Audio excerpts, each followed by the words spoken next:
Blessings, everyone. This is Reverend Aphren with the Four Pillars Temple.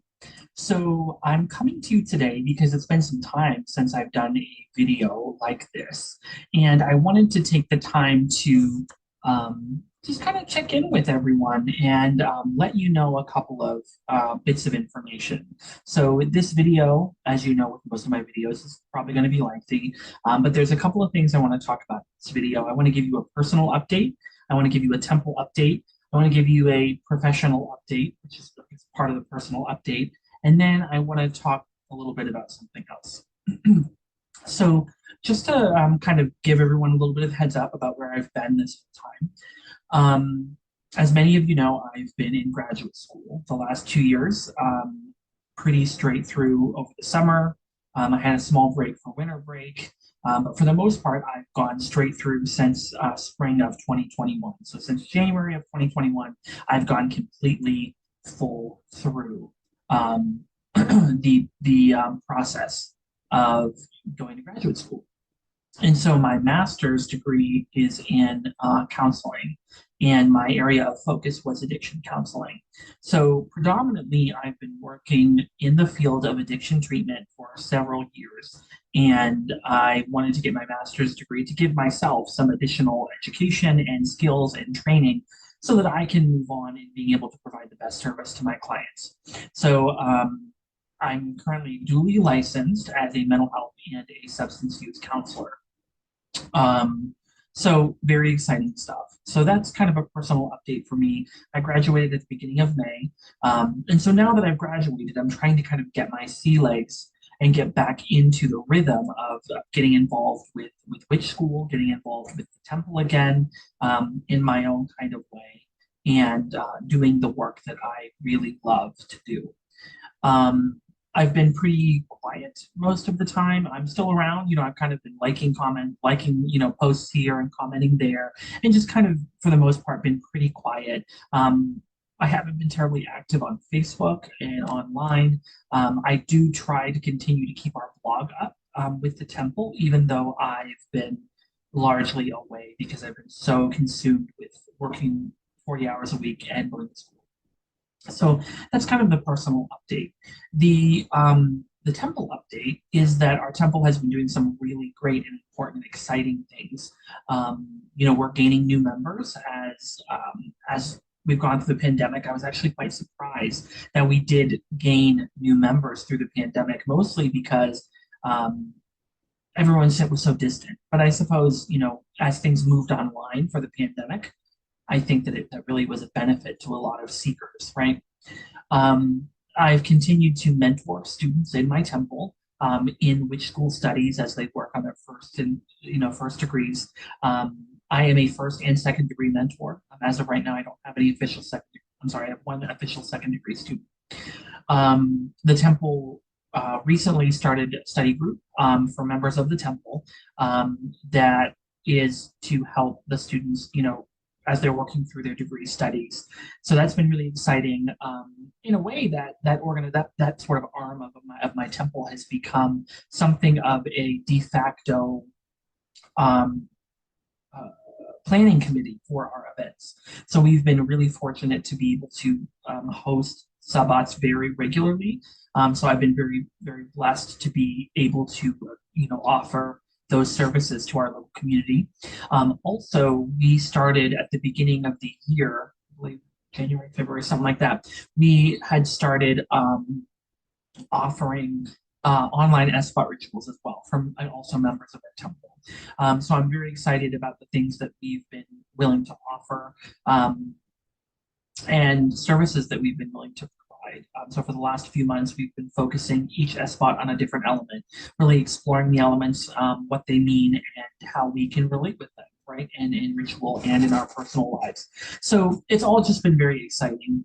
Now that I've completed school, I am returning to my role full-time as a mentor. So not just mentoring members in the temple, but also kind of mentoring members outside of the temple and in the tradition in general. So that's kind of the professional tradition traditional update, which is that I'm returning to my work as a mentor.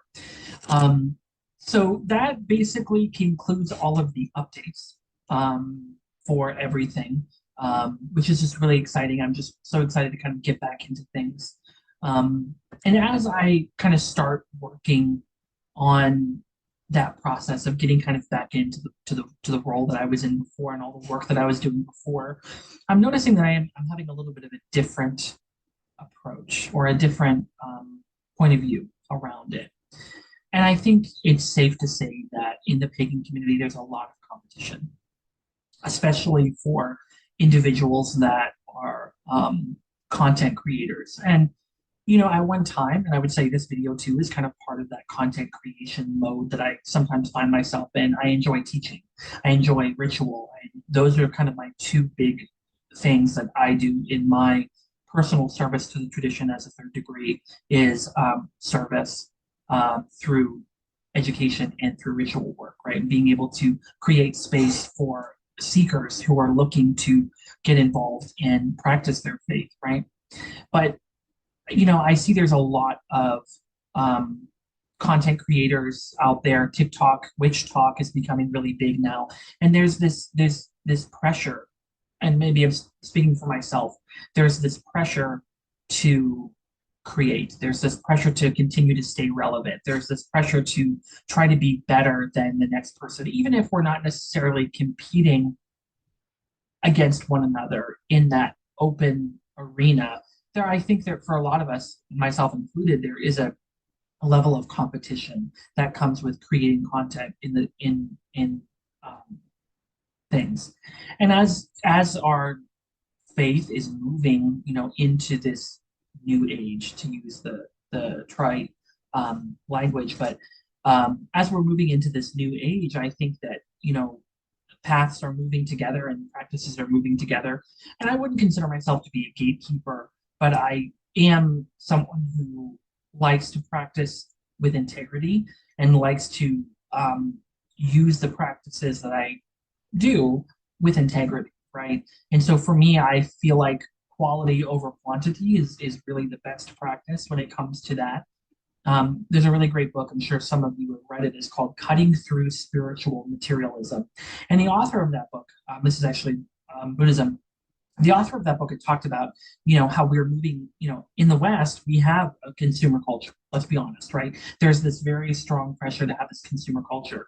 And part of that, our faith has been saturated with this consumer culture, right? And so now it's like, how do I get this? Or how do I get that? Or how do I learn this? Or how do I learn that? Or how do I set myself apart by gaining teachings or doing this or doing that? We try to just have as many things as we can.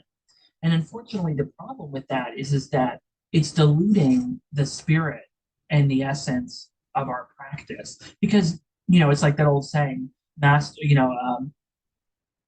jack of all trades, master of none, right? I mean, I can do all these things, but I really don't know what I'm doing, right? And I'm seeing this kind of shift as people are moving into this era where everything is so readily available and people are providing content. And some of the people that are providing content, maybe they're not even traditionalists, or maybe they're not even identify as pagan or identify as Wiccan or whatever. Maybe they just identify as spiritual. And so everything is kind of getting thrown into the cauldron, as it were, and we're kind of getting this soup. And some people might see that as a good thing, and I'm not saying it's not a good thing, but what I'm saying is that sometimes we can fall into this trap where we so much want to gather all of this stuff and hold on to it that we're not actually working our own practice, right? And so that's something that I'm noticing in our community. And going back to what I mentioned earlier about continuing to create content and feeling like you have to create content, there's also this pressure to feel like you have to stay relevant, right? It's like, that's old news. Let's talk about this. Oh, yeah, we're over that. We're on to this now, right? And there's all of this pressure to remain relevant. And it, in some ways, is taking away from the spirit again, right? And again, speaking from my own personal perspective, I have experienced that. I have felt that same feeling, right? And the problem that I found for me is that I was running out of things to talk about, right? I was running out of things to do. And maybe in some ways, this video is my way of letting people know that I'm still doing things and the temple is still around and we're still here and we're still doing the work, right? Because the problem with social media is that if we're not visual, if we're not showing off, if we're not showing all the stuff that we're doing, then we're not doing anything, right? And that's not true, right? We know that's not true. The past 2 years, I've continued to keep myself busy with the temple. I've continued to do things not in the same capacity because I couldn't, right? I'm working full time and going to school full time, and graduate program and internship is a lot, right? But at the same time, I'm feeling this is my counseling voice coming in, right? I feel as though I'm no longer relevant because I'm not visual, right? I'm not being there. I'm not showing off in the way that people recognize.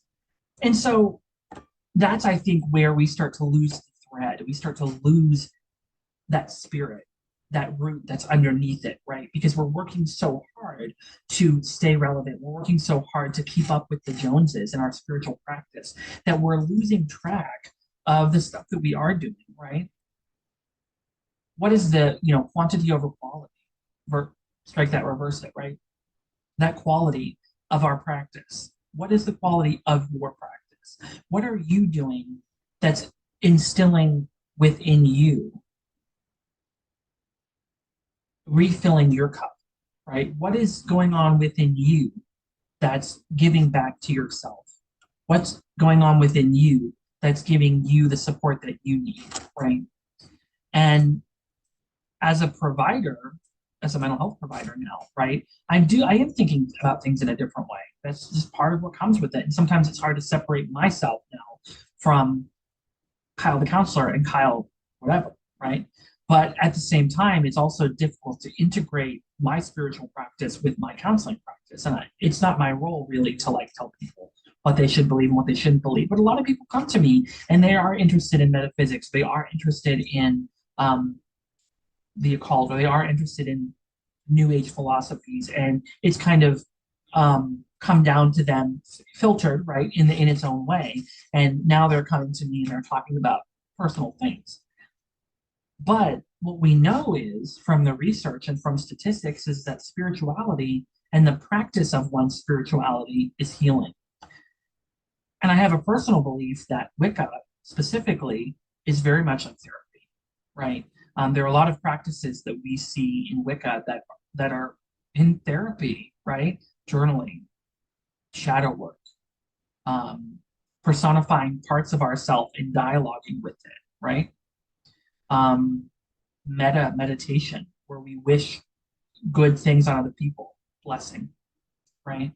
There's so many, there's a trauma specific treatment where you visualize light coming down, passing through you and sending everything and grounding and releasing, right? This is all stuff that we see in therapy. And so there's a value, I think, in practicing our faith. There's a value in doing the spiritual work that we do, right? But when we get to a place where it becomes for show, or we get to a place where we feel like we need to keep up with whoever, some proverbial TikTok witch talk creator who's churning out all of this stuff. Are we truly practicing our faith? Are we truly doing what needs to be done for us, for self-care, right? So that we can have that relationship with the gods. That's why the Four Pillars Temple, my temple, has always been focused on devotion, right? Because that's how we that's how we create that bond between us, our higher self, and our gods. That's how we instill that back into us, right? I know that, I haven't been visibly active, right? But at the same time, there are just some things like the witch's pyramid tells us to know, to dare, to will, to be silent. And sometimes that be silent piece isn't because to not be silent could damage the magic, but sometimes that to be silent is where we find that peace and where we find that true connection and where we find the authenticity of our practice. And so in some ways, I've saw the benefit of pulling myself back from this global initiative and really focusing on my local community because that's where the change happens, right? And if we get a whole bunch of really strong local communities together, we can have a really strong community. And that's what I'd like to see. I'd like to see this strong community of people who can come together and practice together with this shared central meaning. And so I'm just absolutely loving the support that I've seen online in the Corellian groups, in the witch school groups, in the membership hub, with people supporting one another in their practice. Because that it's not about who gets there first, it's not about who gets there last, it's not about who gets there at all, right? It's about what are we doing to recognize that divine spark within ourselves and to bring ourselves to that oneness, right? And so I just wanted to take a couple of minutes to just let everyone know that I'm still here, that I'm still doing the work, that our temple is doing some really great work. If you have any additional questions, you're always welcome to reach out to me. I'd be more than happy to support you. Um, and I just want to see everyone do well. And at the end of the day, again, can have authenticity in their practice and can do meaningful work for themselves and for their communities. So I thank you all so much for taking the time to get through this long-winded video and to listen to me yammer on about some things that I find really important. I know a lot of my videos haven't really been personal. They've been more like, let me teach you about something, right? And so I decided to do something different today and talk about me and to talk about my opinion of things. I hope that's been helpful to someone. Until next time, continue to check us out and support us in the way that you all do. Until next time, signing off for now.